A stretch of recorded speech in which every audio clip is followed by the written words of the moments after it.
Common expression you'll hear is everything in moderation. You should never overindulge in things that make you feel good because that can lead to a lifestyle that is unmaintainable. Whereas we also shouldn't force ourselves to be in situations that make us unhappy.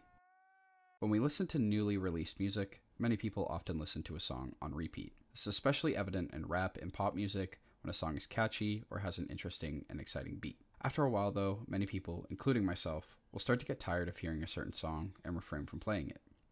Think about this in comparison to not just one song, but an entire album by an artist. If a person or music group puts out a lot of music at once, aka putting out multiple projects in a year, it can feel overwhelming and dilute the messaging of what a piece or pieces of work are trying to convey.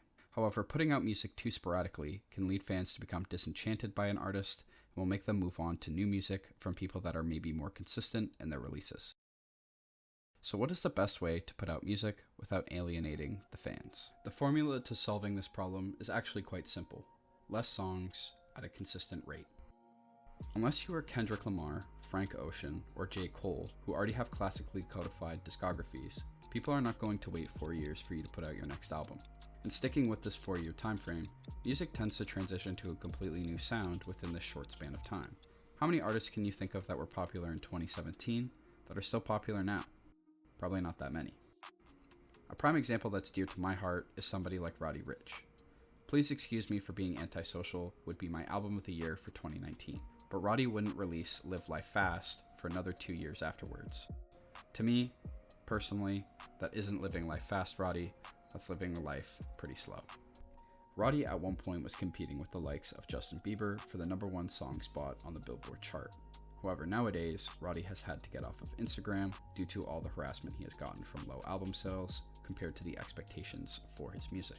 You cannot drop a hit album and then ghost from music for a couple years and expect things to still be the same as when you left. You need to do upkeep throughout the months/years that you aren't dropping music so that interest is maintained, whether that be through features with other big artists, or by releasing deluxes on albums, or by releasing singles.